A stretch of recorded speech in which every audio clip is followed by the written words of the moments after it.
او هغه کفار په خپل مقصد کې کامیاب نه شول چې د نصر کړ او هغه دوا کسون بيديون چې سم قیدیون وي هغه مکه مکرمه ته د کسونه حینون دغه ورسول او په قریش باندې په قیمت خاص زګه قریش دغه چې میز د خپل کیم د میزه مړ شوی دي دغه انتقام به میزه خوري زید ابن ثابت رضی عدی رضی الله تعالی زید ابن ثابت رضی الله تعالی عنہ زید ابن دسنا رضی الله تعالی عنہ دغه مبارک چې کیمو دغه د صفوان ابن امیہ د په قیمت باندې وخت چې دغه زدي خپل پلور انتقام وخوړ د په قتلول باندې نو دغه قیمت یې ورکړ دغه کسونه دغه یو کوس نو دغه تنعیم طيب چې د خالق په مخ کې دغه شهید کو په شهادت کې ورسه زید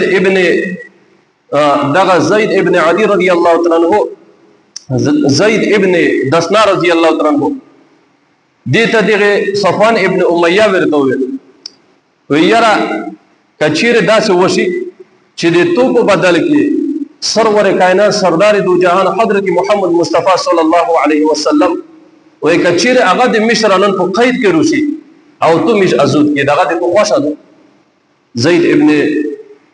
عدی رضی الله تعالی دثنا رضی الله تعالی عنہ ورته وی ایس کله هم زه دغه نشو برداشت کولای وای ته خو دغه خبره کی چې دای بندي شي وای په والله چې د نبی علی صلوات و سلام هغه په خپل ځای کې په مدینه منوره کې نوسوي او د مو په بدل کې د مو په ازودۍ کې صرف په د باندې ازغای دغه نوځي دغه په داخل شي وای په والله چې زه دغه نشو برداشت کولای وای ته خو دغه چې نبی علی صلوات و سلام د مصر دغه بندي شي وای دغه زه نشو برداشت کولای صفوان ابن امیہ وی یاره دغه سي ملګری او دغه سي عشق او محبت وی دا مو دې چا هم نه دلیدل لکه دغه د نبی علیه الصلاۃ والسلام چې کوم فدایون دي او کوم ملګری دي او کوم صحابه کرام دي وی دغه ډیر عشق او محبت یې ورسره دا دي صحابه کرام عشق او محبت وی دغه زنه شو برداشت کولای نو دغه زید ابن دسنا رضی الله تعالی عنہ دغه صلیب ته چک او دغه فصله کړو او شهید کړو او د دینه بعد خبیب ابن عدی رضی الله تعالی عنہ د دنو بچ دغه د حارثه په زمانه باندې په قیمت باندې خاص ځکه چې حارثه د احد په جنگ کې چې کیم دا قتل کړو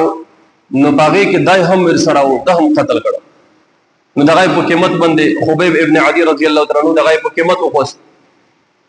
خبیب ابن عدی رضی الله تعالی عنہ دای په دغه مکه مکرمه کې په یو کیر کې دغه بندي کړل یو زنانه و وینځوا چې غسر په کیر کې نه رسیک نه وي دغه سره دای په قید کې وچول ځکه چې هغه کیر خوش او دغه بندي هم د سره وچول او دغه زنانه دغه کیسه ذکر کوي چې د خبیب په شان باندې بل بندي دغه وای مو اس کله هم نه دی دلا وای دا ډیر ناشنا بندي وی زکه چې دي ته مو خروج به دغه به ورل زبې چې کله ورته دا وی هغه دروازه به چې کله خو سکړه او د زنجیرینه او کړای دغه ور چول شي دغه ټول تړلو وی زبې چې ورغله او دته به موسمه میوه دغه به ته پراته وي دا د کرامت وی مله به ته پراته وي غټ دانه به وي دسه غټ دانه وی لکه د انسان سر وي د مرده دانه به وی زبه ورته تعجب کې وای دا سنه دره کې صاحب چې به موسمه وای په ټول جزیره العرب کې دغه میوه دغه میله دغه موجوده نه وای د سره به موجوده و بل وی لو سینه به تړلې د مونږه مسوا بل څه به دته نو ورته یو به زبر ته دغه زګت په دې باندې زما مور کړی و چې دا خورو کې تنظیم دغه به تک وی زبه سره ورته وی مو ورته وی دغه خوروک دغه ته د کی مناسب دا خو اس کو د ټول جزیره العرب کې نشته دا میوه وې دې ارته ویل چې دا د الله تعالی دی جنب ده دا د کرامت چې الله تعالی د تب موسمه میوه دغه به ورکول د قید په حالات وې دغه بندي دا ډېر نه آشنا بندي دته چې کله اول سوال چې تب فصلای کېږي به او تب په شهادت رسول شي سبو یې بل ورته تو ټیم وخت پیرات وی دغه بندي خبیب ابن عدی رضی الله تعالی عنہ متوول دغه زنانه وی وی مو ته وی چې ته یو چوړه چې دغه متروري چې زه د خپل وشتون دغه په صفه وی مو ته دا ډیره سوکا خبره ده سمه وی زلوړ چې لوړه دغه جانب دا د مو بچای و لاس کلن ځای نو وی هغه ته می چوړه ور کړل چې دغه او خلاغه بندي ته ویره وی دغه روان د چوړه او پس وی دل ته متازهم ته روغله او دا سنوي چې د مو بچای دغه قتل یو ځکه چې چوړه مې هم ور کړو بچای مې هم ور ولزل اصله چې پاغه چوړه باندې دای قتل وی چې دغه زنانه وی چې کله ورسېده د مو بچای مخ کې ورسېده دا چې کله ورسېده دغه بچای د دې په دغه ورونه باندې څنګه ولاده او د دې سره خبره د بچی سره هغه وړي کې وړ کې سره چې کله انسان سړی څه قسم لبي ور سره کو دغه سلبي ور سره کو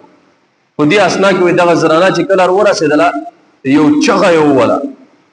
او خبیب ابن عدی رضی الله تعالی عنہ ور وخندل وې ته په دې باندې وډر دي چې زبې د توبه چې ته نقصان ورسو دغه به قتل کړ وی میجه مسلمان دغه خیانت نه کیدی چا سره غدر او دکانه کوي دغه کفار دي چې دکان وی میشته اسلام وشاله دي چې چا سره به دکا او غدر دغه به نه ور سره وی دغه د بچای دی وی دغه بچای متبع دغه سر وستره خبیب ابن عدی رضی الله تعالی عنہ په صحابه باندې دغه ربسل میدونه ته ربسلو تنعیم ته ربسلو د حرم نه خارج ته ربسل تنعیم ته ربسل او قریش د زمونه دنیا خلک سره ټل کړي دی ځای کړي او دای په شهادت رسل دغه چې کله ورسول دای ورته وی یرا مت اجازه وکړي چې زه یو دوه رکعاته دغه نفل ادا وي بس نفل ادا خبیب ابن عدی رضی الله تعالی عنہ نیت یو تړل دوه رکعاته نفل یو زر زر یو په اخره کې دی وی په والله کچیر د مو سره دغه خوف او ویره نه وای چې کفار به دغه سوي چې دای د مارګ نه ډری وی دغه دوه رکعاته مو ډیر په وجده باندې کړی دلته هم د مارګ حالات چې کله سړی د مرګ حالات ته ورسیږي نو په دې ځای کې دین خوسه کې د سړی نه ځون هم پسې ویریږي ځکه دا ډیر سخت حالات چې مرګ په خپل سترګې ویني او دلته بیا هم دای د الله تعالی عشق دغه مخ ته وروړي چې دغه دوه رکعاته مو ډیر وجده کړی و صحابه کرام دي د الله تعالی کلام یې په سینه کې موجود ده چې نن دغه سید الله تعالی کلام ته میش متوجي شي او د دین سره عشق محبت پیدا کړي نو بیا د دنیا هر څه دغه مستعد شای نه چلی بیا مو د الله تعالی ذات ته صرف توجه وي بل څه دغه د مس په نظر نه نو دغه صحابي هم دغه وای کچيري دغه کفار دغه خبره نه کړلای دغه ویره د مصر نه وای چې دوی به دا خبره وکړو چې دای د مرګ نه ډری شي ځکه دغه دوه رکعاته دمر په وجده باندې وکړ نو مو به ډیر په وجده باندې دغه دوه رکعاته کړی نو دغه مبارک د دین آباد چکړل او صلیب پر وتړل چې وې تړل نو دغه کفار په لګیا شو دای به په یو ور باندې نه کوشای دغه پتیره باندې وای دغه څه وای اورې اورې باندې چې دته تکلیف هم ورسېږي نو دا څه اورې اورې والو اخیری د مبارکي په شهادت ورسول په دغه اسنا کې د بدعا وکړل دغه کفار ته ډیره بدعا وکړل او په اخیری کې دغه خبره وکړه و یا رب العالمین د تو دین او د تو د نبی رسالت دغه دا میجه رسول او میجه خپل کوشش مو وکړ تر حد اخر حد پره و دغه دا اس دغه خایلون میجونی ولی نو د میشره دغه رویا کویس و یا رب العالمین د مسلم صرف و سرور کائنات سردار دو جهان دغه ورسول و الله جل شانه هغه د سلام بیا د حضرت جبرئیل علیه السلام کو ذریعہ باندې الله جل شانه حضرت جبرئیل علیه السلام ته ویل وې جبرئیل لوټه وې دا د عاصم ابن صاحب دغه د خبیب ابن عدی رضی الله تعالی عنہ سلام سرور کائنات دغه ورسو دغه د اخیری ارمان دا څنګه چې د لوی قربانی ور کړل نو په مدینه منوره کې نبی علیه الصلاۃ والسلام داسې د صحابه کرام سره نوسته د خبره په مابین په اوسط کې کو وې لا حول ولا قوه نبی علیه الصلاۃ والسلام دا کلام و صحابه کرام پښتنه وکړه یا رسول الله سب پیش ول سو نبی علیہ الصلوۃ والسلام دا خبر ورکړو هغه د توسه ورر خبیب ابن عدی رضی الله تعالی عنہ هغه په شهادت باندې ورسول او جبرئیل علیہ الصلوۃ والسلام ته خبر خبیب ابن عدی رضی الله تعالی عنہ یې په شهادت ورسول نبی علیہ الصلوۃ والسلام دا د خبر ورو نو دغه د ماء الرجع کیسا و تر دې ځایه پورې دغه لاس کسون مبارکین دغه داسې په طریقه باندې په شهادت دی ورسول، خیانت یې وکړل، سره دوکه یې وکړه.